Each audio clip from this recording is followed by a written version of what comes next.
തമിഴ്നാട് രാഷ്ട്രീയത്തിൽ സ്റ്റാലിൻ ഇത്ര വേഗം വെറുക്കപ്പെട്ടവനായോ?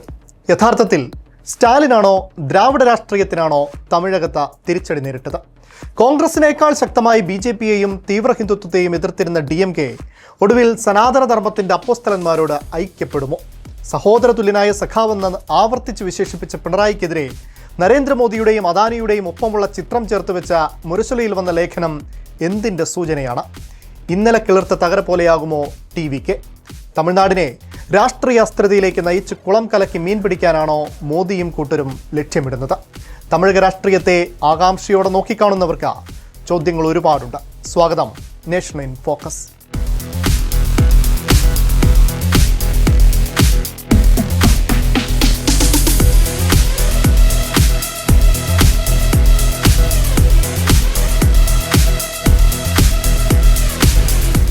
ഒരു വശത്ത് വിജയ് തൊടുന്നതെല്ലാം പൊന്നാവുകയാണ്. കഴിഞ്ഞ ആഴ്ചകളിൽ തമിഴ്നാട്ടിൽ നടന്ന 2 രാഷ്ട്രീയ സമ്മേളനങ്ങൾ നോക്കാം. ആദ്യത്തേത് മഹാബലിപുരത്ത്. അണ്ണാ DMK-യുടെ മുൻ മന്ത്രിമാരും MLA-മാരും അടക്കം ആയിരക്കണക്കിന് പ്രവർത്തകർ TVK-യുടെ ഭാഗമായി. രണ്ടാമത്തേത് കരൂരിൽ ഇതിനു മുൻപ് വിജയ് എത്തിയ ദിവസം നമുക്ക് ഓർമ്മയുണ്ടാകും. 2025 സെപ്റ്റംബർ 27 TVK-യുടെ രാഷ്ട്രീയ റാലിയിൽ പങ്കെടുക്കാനെത്തിയ 41 പേരാണ് തിക്കിലും തിരക്കിലും പെട്ട് മരിച്ചത്. അന്ന് തീർന്നു വിജയുടെ രാഷ്ട്രീയ ഭാവി എന്ന സകലരും അടിവരയിട്ട് പറഞ്ഞു. പക്ഷേ വിജയ് തമിഴ്നാടിൻ്റെ മുഖ്യമന്ത്രിയായി. വീണ്ടും കരൂരിലെത്തി. മുൻപത്തേതിനേക്കാൾ കരഘോഷത്തോടെ ജനക്കൂട്ടം അദ്ദേഹത്തെ സ്വീകരിച്ചു. ആൾക്കൂട്ട ദുരന്തം താനോ തൻ്റെ പാർട്ടിയോ വരുത്തിവെച്ചതല്ലെന്നും അന്നത്തെ സർക്കാരും പോലീസുമാണ് കാരണക്കാരെന്നുമുള്ള വിജയുടെ വാദമാണ് തെരഞ്ഞെടുപ്പിൽ ജനം കേട്ടത്. അതിൽ വസ്തുത എത്രയാണെങ്കിലും വീണ്ടും കരൂരിലെത്തിയപ്പോഴും അദ്ദേഹം അത് ആവർത്തിച്ചു, ജനം കേട്ടു. കരൂരിലെ രാഷ്ട്രീയ പ്രസംഗത്തിൽ കേന്ദ്ര സർക്കാരിന്റെ മണ്ഡല പുനർനിർണയത്തിനെതിരെയും അദ്ദേഹം ആഞ്ഞടിച്ചു. അതായത് ഉത്തരേന്ത്യൻ ഹിന്ദുത്വ രാഷ്ട്രീയത്തിനെതിരെ പറയാൻ തമിഴ്നാട്ടിൽ സ്റ്റാലിനും DMK-യും മാത്രമല്ല ഉള്ളതെന്നും തങ്ങളുടെ പുതിയ മുഖ്യമന്ത്രിയും ആ ദ്രവീഡിയൻ ആത്മാഭിമാനത്തെ ഉയർത്തിപ്പിടിക്കുന്ന ആളാണെന്ന് തമിഴിന് ഒരിക്കൽ കൂടി ബോധ്യപ്പെടുന്നു. മറുവശത്ത് DMK-ക്കാവട്ടെ തൊട്ടതെല്ലാം പിഴയ്ക്കുകയാണ്. ആദ്യം കോൺഗ്രസും പിന്നാലെ VCK-യും, പിന്നീട് മുസ്ലിം ലീഗ്, CPI, CPIM, ഒടുവിൽ വൈക്കോയുടെ MDMK-യും. തമിഴ്നാട്ടിൽ മെയ് 4 തെരഞ്ഞെടുപ്പ് ഫലപ്രഖ്യാപനത്തിന് പിന്നാലെ പലപ്പോഴായി DMK നയിക്കുന്ന മതേതര മുന്നണി വിട്ട പാർട്ടികളാണിത്. എല്ലാവരുടെയും പിന്തുണ TVK-ക്ക്.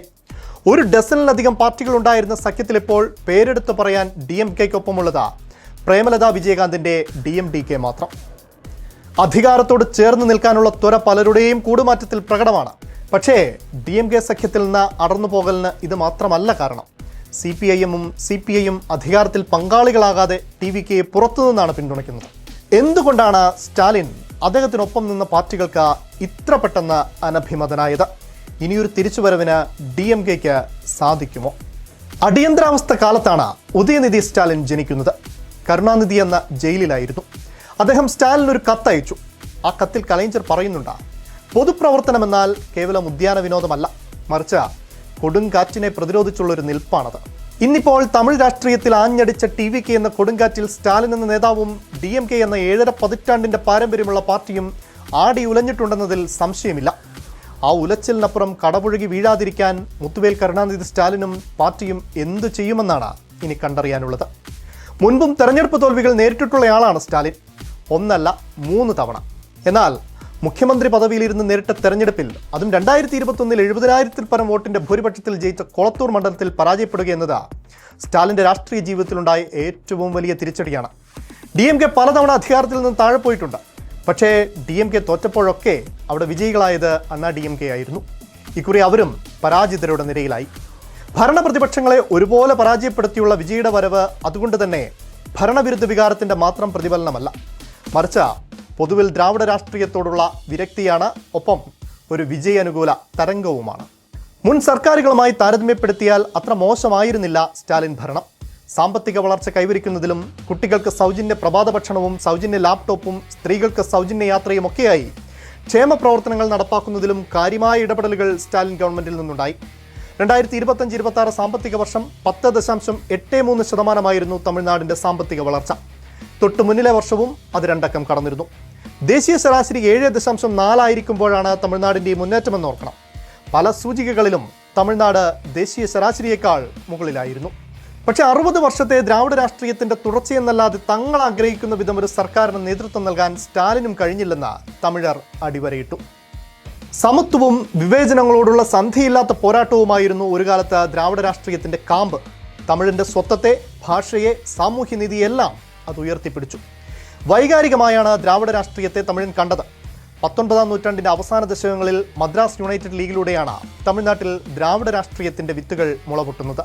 അത് പിന്നെ സ്വാഭിമാന പ്രസ്ഥാനമായും ജസ്റ്റിസ് പാർട്ടിയായും പെരിയാറിൻ്റെ നേതൃത്വത്തിൽ ദ്രാവിഡ കഴകമായും തമിഴകത്ത് വേരുകളുണ്ടാക്കി. പെരിയാറിനോട് കലഹിച്ച അണ്ണാദുരയും കരുണാനിധിയും ദ്രാവിഡ മുന്നേറ്റ കഴകത്തിന് രൂപം നൽകി. കരുണാനിധിയോട് പിണങ്ങി MGR അണ്ണാ DMK ഉണ്ടാക്കി. ഇക്കാലയളവിൽ നടന്ന 13 തെരഞ്ഞെടുപ്പുകളിലും ഈ രണ്ട് പാർട്ടികളാണ് തമിഴ്നാട്ടിൽ മാറി മാറി അധികാരം പങ്കിട്ടിരുന്നത്. കടമൈ, കണ്ണിയം, കട്ടുപ്പാട് അഥവാ കടമ, ആത്മാർത്ഥത, അച്ചടക്കം, ഇതായിരുന്നു ദ്രാവിഡ പ്രസ്ഥാനത്തിൽ അണ്ണാദുരൈ മുന്നോട്ട് വെച്ച കാഴ്ചപ്പാട്. അതിനോട് പിൽക്കാല ദ്രാവിഡ പ്രസ്ഥാനങ്ങൾ കൂറും നീതിയും പുലർത്തിയില്ലെന്നത് ചരിത്രവും വർത്തമാനവുമായി നമ്മുടെ മുന്നിലുണ്ട്. പാർലമെന്ററി രാഷ്ട്രീയത്തിന്റെ അഴുക്കുകൾ പുരണ്ട ദ്രാവിഡ പാർട്ടികൾ അഴിമതിയിലും സ്വജനപക്ഷപാതത്തിലും മുങ്ങി. 2G സ്പെക്ട്രം കുംഭകോണത്തിന്റെ കറ DMK-യിൽ നിന്ന് ഇപ്പോഴും മാഞ്ഞിട്ടില്ല. സ്റ്റാലിൻ സർക്കാരിലെ മന്ത്രിമാരിൽ പലരും അഴിമതിക്കറ പുരണ്ട കുപ്പായമാണ് ധരിച്ചിരിക്കുന്നത്. അഴിമതി കേസിൽ സെന്തിൽ ബാലാജി അടക്കമുള്ളവരുടെ രാജിയും ജാമ്യം കിട്ടിയപ്പോൾ വീണ്ടും മന്ത്രിയാക്കാനുള്ള ശ്രമവും കോടതി ഇടപെട്ടപ്പോൾ തീരുമാനം പിൻവലിച്ചതുമെല്ലാം മക്കൾ കാണുന്നുണ്ടായിരുന്നു. അവിടെയാണ് മക്കളുടെ പണം തനിക്ക് വേണ്ടെന്ന് വിജയ് തെരഞ്ഞെടുപ്പ് യോഗങ്ങളിൽ ആവർത്തിച്ചുകൊണ്ടിരുന്നത്. DMK അല്ലാതെ മറ്റാരെന്ന തമിഴ് മക്കളുടെ ചോദ്യത്തിന് അണ്ണാ DMK അവർക്കൊരു ഉത്തരമേ അല്ലായിരുന്നു. പുരട്സി തലവിയെന്നും അമ്മയെന്നും ആഘോഷിക്കുകയും ആരാധിക്കുകയും ചെയ്തപ്പോഴും ജയലളിത അനധികൃത സ്വത്ത് സമ്പാദനത്തിന് ജയിലിൽ പോയതിന് തമിഴർ സാക്ഷികളാണ്. അടിത്തട്ടിലെ മനുഷ്യർ ദാരിദ്ര്യത്തിലും ദുരിതത്തിലും പെട്ട് കഴിയവേ മുതലമേച്ചർ ആഡംബര ജീവിതം നയിച്ചതും അവരുടെ മുന്നിലുണ്ട്. ജയലളിതയുടെ മരണശേഷം അണ്ണാ DMK-യിൽ നടന്ന അധികാര വടംവലികളും ജനത്തെ മടുപ്പിച്ചു. മറുവശത്ത് സ്റ്റാലിനാകട്ടെ സിനിമാ നടനായിരുന്ന തൻ്റെ മകനെ ഉപമുഖ്യമന്ത്രിയാക്കി.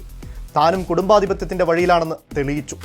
ഇങ്ങനെ അഴിമതിക്കും സ്വജനപക്ഷപാതത്തിനും കുടുംബാധിപത്യത്തിനും DMK, അണ്ണാ DMK എന്നീ ഇരട്ട പര്യായങ്ങളായിരുന്നു തമിഴ്നാട്ടിൽ. ജാതിക്കോ മതത്തിനോ പ്രാദേശിക വികാരത്തിനോ സാമുദായിക സമവാക്യങ്ങൾക്കോ വിജയുടെ വിജയത്തിൽ അവകാശപ്പെടാൻ ഒന്നുമില്ല. വെറും 6% മാത്രമുള്ള ക്രിസ്ത്യൻ വിഭാഗത്തിൽ നിന്നൊരാൾ ആദ്യമായാണ് തമിഴ്നാടിൻ്റെ രാഷ്ട്രീയ ചരിത്രത്തിൽ മുഖ്യമന്ത്രി സ്ഥാനത്തേക്ക് എത്തുന്നത്. ഇത് തമിഴ്നാട് രാഷ്ട്രീയത്തിൻ്റെ പുത്തനൊരു ദിശാസൂചികയാണെന്നും ദ്രാവിഡ പാർട്ടികൾക്ക് ഈ അട്ടിമറിയെ മറികടക്കാൻ സമീപകാലത്തൊന്നും കഴിയില്ലെന്നും തീർച്ചയാണ്. മറ്റാരേക്കാളും അണ്ണാ DMK നേതാക്കൾ ഇത് തിരിച്ചറിയുന്നുണ്ട്. മുൻ മന്ത്രിമാരായ MR വിജയഭാസ്കറും C വിജയഭാസ്കറും അടക്കം 6 MLA-മാരാണ് അണ്ണാ DMK-യിൽ നിന്ന് രാജിവെച്ച് TVK-ക്കൊപ്പം ചേർന്നത്. ഇതോടെ നിയമസഭയിലെ അണ്ണാ DMK അംഗസംഖ്യ 47-ൽ നിന്ന് 41-ആയി കുറഞ്ഞു. മഹാബലിപുരത്ത് നടന്ന സമ്മേളനത്തിൽ 15 മുൻ MLA-മാരും ആയിരക്കണക്കിന് പ്രവർത്തകരും വിജയഭാസ്കറിനൊപ്പം TVK-യിൽ ചേർന്നു. കേവല ഭൂരിപക്ഷം തെളിയിക്കാൻ മെയ് 13-ന് തമിഴ്നാട് നിയമസഭയിൽ നടന്ന വിശ്വാസ വോട്ടെടുപ്പിൽ വിജയഭാസ്കർ അടക്കം 25 അണ്ണാ DMK MLA-മാർ TVK സർക്കാരിന് അനുകൂലമായാണ് വോട്ട് രേഖപ്പെടുത്തിയത്. DMK-യുടെ നേതൃത്വത്തിലുണ്ടായിരുന്ന മതേതര മുന്നണിയിലെ പ്രധാന കക്ഷികളെല്ലാം ഇന്ന് TVK-ക്കൊപ്പമാണ്. അണ്ണാ DMK എന്ന പാർട്ടി തന്നെ പിളർപ്പിൻ്റെ വക്കിലും. അവിടെയും വിമതരുടെ ലക്ഷ്യം TVK തന്നെയാണ്. ഇവിടെയാണ് തമിഴ്നാട് രാഷ്ട്രീയത്തിൻ്റെ ഭാവിയെക്കുറിച്ചുള്ള അനിശ്ചിതത്വം ഉടലെടുക്കുന്നത്. വിജയിയെ നേരിടാൻ ബദ്ധവൈരികളായ DMK-യും അണ്ണാ DMK-യും ഒരുമിക്കുമോ എന്നതാണ് ഉയരുന്ന ചോദ്യങ്ങളിലൊന്ന്. DMK സംഘടനാ സെക്രട്ടറി RS ഭാരതിയുടെ കഴിഞ്ഞ ദിവസത്തെ പ്രതികരണം ഈ സാധ്യതയിലേക്ക് വിരൽ ചൂണ്ടുന്നുണ്ട്. രണ്ട് പാർട്ടികളും ഒരേ ദ്രാവിഡ പ്രത്യയശാസ്ത്രം പിന്തുടർന്നവരാണെന്നും DMK വിട്ടുപോയവരാണ് അണ്ണാ DMK-യിൽ ഉള്ളതെന്നുമായിരുന്നു അദ്ദേഹത്തിൻ്റെ വാദം. നിലവിലെ രാഷ്ട്രീയ സാഹചര്യത്തിൽ ശത്രുക്കളെയും മിത്രങ്ങളെയും കൃത്യമായി തിരിച്ചറിയാൻ സാധിക്കുന്നുണ്ടെന്ന അദ്ദേഹത്തിൻ്റെ പരാമർശത്തിനും പല മാനങ്ങളുണ്ട്. കമ്മ്യൂണിസ്റ്റ് പാർട്ടികളായ CPIM-ഉം CPI-യും പിളർപ്പിന് ശേഷം മുന്നണി എന്ന നിലയിൽ ഒന്നിച്ചത് മാതൃകയാക്കിയുള്ള നീക്കമാണ് ദ്രാവിഡ പാർട്ടികളുടെ ആലോചനയിലുള്ളത്. നേരത്തെ DMK പിന്തുണയിൽ മുഖ്യമന്ത്രിയാകാൻ എടപ്പാടി ആദ്യഘട്ടത്തിൽ ചില ശ്രമങ്ങൾ നടത്തുകയും ചെയ്തിരുന്നു. DMK-യുടെ കൂട്ടുപിടിച്ച് അണ്ണാ DMK സർക്കാർ രൂപീകരിക്കുന്നത് തടയാനാണ് TVK സർക്കാരിന് ഇടതുപക്ഷ പാർട്ടികൾ പിന്തുണ നൽകിയതെന്ന CPIM സംസ്ഥാന സെക്രട്ടറി P. ഷൺമുഖത്തിൻ്റെ പ്രസ്താവനയും ഇതിനോട് കൂട്ടി വായിക്കേണ്ടതാണ്. വിജയ് സർക്കാർ 3 മാസത്തിലധികം അധികാരത്തിലിരിക്കില്ലെന്ന സ്റ്റാലിൻ്റെയും എടപ്പാടിയുടെയും പ്രസ്താവനകൾക്കെതിരെയും P. ഷൺമുഖം രംഗത്ത് വന്നു. ഇതിന് പിന്നാലെയാണ് TVK-ക്ക് പിന്തുണ നൽകിയപ്പോഴും മാന്യരെന്ന് സ്റ്റാലിൻ തന്നെ വിശേഷിപ്പിച്ച CPIM-നെതിരെ വാളെടുക്കാൻ DMK തയ്യാറാവുന്നത്. ഇത് CPIM-നെ കൂടുതൽ ചൊടിപ്പിച്ചു. സ്റ്റാലിൻ്റേത് തെറ്റായ സാമ്പത്തിക നയങ്ങളായിരുന്നുവെന്ന് ഷൺമുഖം പാർട്ടി മുഖപത്രമായ തീക്കെതിരിൽ ലേഖനമെഴുതി. നിയോ ലിബറൽ നയങ്ങളും വാഗ്ദാനങ്ങൾ പാലിക്കാത്തതുമാണ് തോൽവിക്ക് കാരണമെന്നും ആഞ്ഞടിച്ചു. DMK മുഖപത്രം മുരശൊലി ഇതിനെ നേരിട്ടത് മോദിയും പിണറായിയും ഒന്നിച്ചുള്ള ചിത്രമടക്കം പങ്കുവച്ചാണ്. തമിഴ്നാട്ടിൽ ഹിന്ദുത്വ ശക്തികൾക്ക് വേരുറപ്പിക്കാനുള്ള നീക്കത്തെ അംഗീകരിക്കാനാകില്ലെന്നായിരുന്നു സഖ്യം വിട്ട MDMK നേതാവ് വൈക്കോയുടെ പ്രതികരണം. ഇതും DMK-യും BJP പിന്തുണയുള്ള അണ്ണാ DMK-യും തമ്മിലുള്ള ഐക്യധാരണകൾക്കെതിരായുള്ള നിലപാടാണ്. എന്നാൽ അത്തരമൊരു സഖ്യം DMKയും അണ്ണാ DMKയും തമ്മിൽ ഉണ്ടായാൽ പോലും അത് വിജയിയെ ദുർബലനാക്കുമോ അതോ കൂടുതൽ ശക്തനാക്കുമോ എന്നും ഇനി കണ്ടറിയണം. ഇരുകൂട്ടരും ഒന്നിച്ചാലും ഭരണം പിടിക്കാനുള്ള ഭൂരിപക്ഷത്തിലേക്ക് എത്താനാകില്ല. സിംഗം സിംഗ്ലാതാൻ വരുവേ എന്ന സിനിമാ ഡയലോഗ് രാഷ്ട്രീയത്തിലും വിജയ് ആവർത്തിച്ചു പറയുന്നുണ്ട്. വിജയെ ഒതുക്കാനുള്ള ദ്രാവിഡ പാർട്ടികളുടെ സഖ്യനീക്കം തമിഴ് ജനതയിൽ വിജയ അനുകൂല വികാരമായും സഹതാപമായും ശക്തമാകാനുള്ള സാധ്യതയുമുണ്ട്. ദേശീയ രാഷ്ട്രീയത്തിൽ BJPക്ക് സ്റ്റാലിനെയും പാർട്ടിയെയും ഏറ്റവും ആവശ്യമുള്ള സന്ദർഭമാണിത്. 22 MPമാരുണ്ട് ലോക്സഭയിൽ DMKക്ക്, രാജ്യസഭയിൽ 10. മണ്ഡല പുനർനിർണയവും വനിതാ സംവരണവും ഇനിയും സഭയിൽ കൊണ്ടുവരാനുള്ള നീക്കത്തിലാണ് കേന്ദ്രം.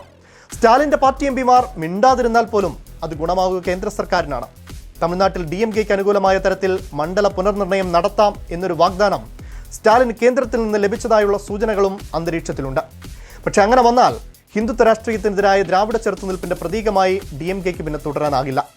അത് തമിഴ്നാട്ടിൽ ആ പാർട്ടിയുടെ അടിവേരിളക്കാൻ തന്നെ കാരണമാകും. അതേസമയം BJP കോൺഗ്രസ് ഇതര മൂന്നാം മുന്നണിക്ക് സ്റ്റാലിൻ ദേശീയ തലത്തിൽ കോപ്പുകൂട്ടുന്നതായുള്ള റിപ്പോർട്ടുകളും വരുന്നുണ്ട്. അതിൻ്റെ ഫലപ്രാപ്തിയെക്കുറിച്ച് ഇപ്പോൾ പ്രവചിക്കാനാവില്ല. തോറ്റുപോയെങ്കിലും തമിഴ്നാട്ടിൽ ആഴത്തിൽ വേരുറപ്പിച്ച കേഡർ പാർട്ടി തന്നെയാണ് DMK. 59 MLAമാരും 24% വോട്ടും. തുടർച്ചയായി 15ഉം 12ഉം 10ഉം വർഷം അധികാരത്തിന് പുറത്തിരുന്നിട്ടുണ്ട് DMK. എന്നിട്ടും ശക്തമായി തിരിച്ചു വന്നു. ഈ കരുത്തുറ്റ അടിത്തറ പാർട്ടിക്ക് ഇപ്പോഴും തമിഴ്നാട്ടിലുണ്ട്. അടിത്തട്ട് മുതൽ പാർട്ടിയെ കൂടുതൽ ശക്തിപ്പെടുത്താനും മികവുറ്റ നേതാക്കളെ വാർത്തെടുക്കാനുമുള്ള ക്യാമ്പയിൻ അവർ തുടങ്ങിക്കഴിഞ്ഞു. ആ നിലയിൽ തെറ്റുകൾ തിരുത്താനും നഷ്ടപ്പെട്ട ജനപിന്തുണ വീണ്ടും ആർജിച്ചെടുക്കാനുമുള്ള ശ്രമത്തെ തമിഴകം ഇരുകൈയും നീട്ടി സ്വീകരിച്ചേക്കും.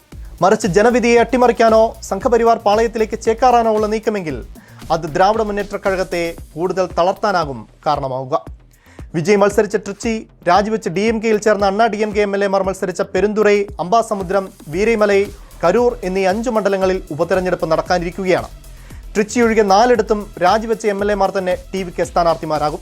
പാർട്ടിയെ വഞ്ചിച്ച് പുറത്തു ചാടിയവരെ എങ്ങനെയെങ്കിലും തോൽപ്പിക്കാനാകും അണ്ണാ DMKയുടെ ശ്രമം. അതവരുടെ നിലനിൽപ്പിന്റെ കൂടി പ്രശ്നമാണ്. തോൽവിയുടെ ക്ഷീണം മാറ്റാൻ DMKയ്ക്കും ജയം അനിവാര്യമാണ്. പക്ഷേ ഈ 4ഇടത്തും വിജയുടെ പാർട്ടിയാണ് ജയിച്ചു കയറുന്നതെങ്കിൽ സമീപനാളിലൊന്നും തമിഴ് രാഷ്ട്രീയത്തിൽ വിജയുടെയും TVKയുടെയും കുതിപ്പിനെ പിടിച്ചു നിർത്താനാകില്ലെന്ന് ഉറപ്പാണ്. ലോകത്തെവിടെയായാലും ഏത് സമയത്തും 24 വാർത്തകളും ഓഗ്മെന്റഡ് റിയാലിറ്റി പാക്കേജുകളും എക്സ്പ്ലെയിനറുകളും വിശദമായി കാണാൻ ഞങ്ങളുടെ YouTube ചാനൽ നിങ്ങൾക്ക് സബ്സ്ക്രൈബ് ചെയ്യാം.